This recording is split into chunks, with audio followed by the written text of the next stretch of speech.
Me and my iPad are here to tell you about some things that are inspiring me going into January 2026. I feel like the inside of my head is a mood board and I'm always trying to find ways to get this mood board out into the world. I think because my background is an art degree, I'm constantly researching and collecting, and sorry if this candle flickering is freaking you out, it's kind of freaking me out. I thought today I would let you know what is going on in my head, and hopefully this will give you some inspiration for any projects or fashion or anything that you're into. The first thing is, I feel like I talk about this all the time, but it's like voluminous furs. I am and have always been a fur coat girl.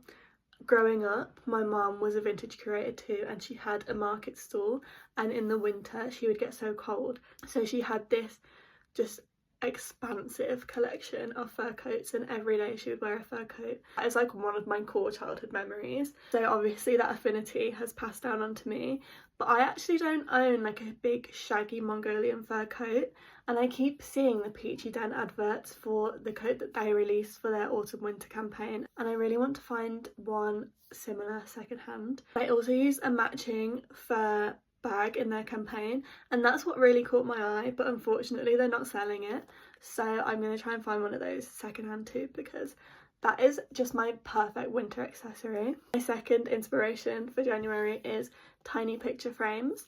Certain circumstances that I was in last year and the year before have meant that I now live alone, and this is new to me. I've never lived alone before, and I'm trying to make my house more my own.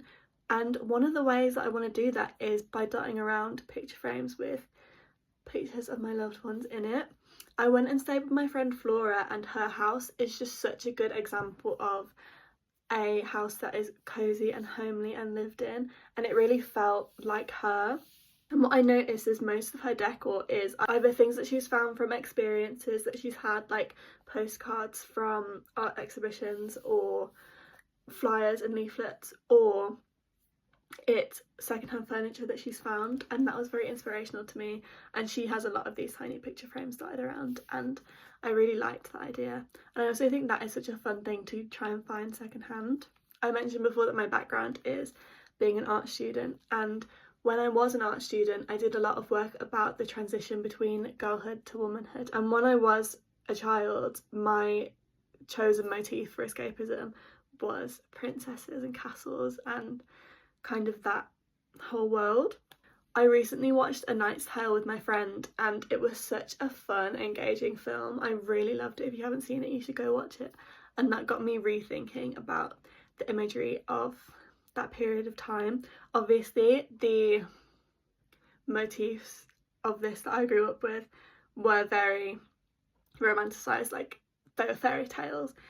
But then I went to see the Marie Antoinette exhibition, and it kind of put more of a context behind where this idea and theme comes from, and obviously how it has its downfalls, which I think is a very interesting kind of contrasting perspective to look at it from. That being said, I am choosing to still look at it as a way of escapism, and I've started making promo for my January 24th vintage market, wink wink, and the first announcement video that should be up now is an animation of a castle, and it just took me right back to being both a child and also being an artist as I was during my art degree. And then some quickfire honourable mentions are jelly effect accessories, I guess. Vivian's Vintage just posted her collection of jelly bags, and I think that that is such a fun and unique texture to add to outfits. I also feel the same way about mesh, like mesh bags or mesh shoes. I always love that. I keep getting these Chanel rain boots on my Pinterest, and they really sum up what my style is evolving to be. I'm evolving even more so to embrace femininity and girliness in my personal style, so I think that my newfound obsession with Chanel is kind of relating to that. I also am loving, if you couldn't tell, hair clips. I make these button hair clips for my brand. I currently have in stock, my stock is right here. I have this big red one, and then this little pink one, and then a couple more of these white ones. These are my favourite ones. I think I wear mine all the time. But honestly, anything that I can find to stick on a hair clip, I'm sticking it on a hair clip. I also have seen Chloe doing this. She found some little hanger toys, I guess, and she stuck them on a hair clip and it looked so cute. So Ashley Williams, so Sandy Yang, and those are both two brands that I am loving as well. Lace blindfolds, lace headbands, anything where lace wouldn't be kind of expected is very fun to me. Like a fully lace bag, I find that so fun. Finally, my last section is people that I'm obsessed with. If you know me, you know I love Addison Rae. I think that the way she has embraced herself and just chased this dream so heavily, even when people are still doubting her, I think that that is very Year of the Horse, very inspiring. I am someone who gets in my own way a lot, so I just love having an example, and kind of like, I think we're the same age, but kind of like a role model is just very fun to me. I don't know.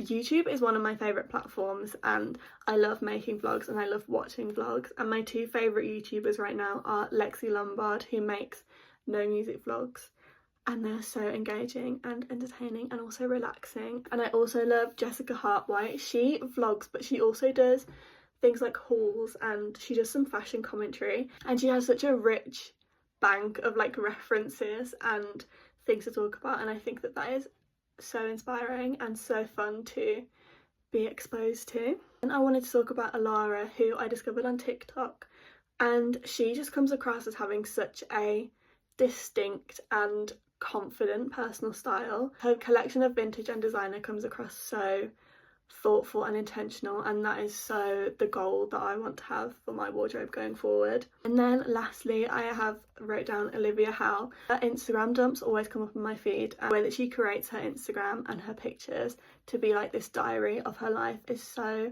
sweet and nice and just fun to look at. I hope you liked this video. I hope you found some things that are new to you and inspire you, and I'd love it if you commented some things that are inspiring you, because as I said, my head is just a collection of references and I'm always looking to add more. Thank you for watching. Love you. Bye.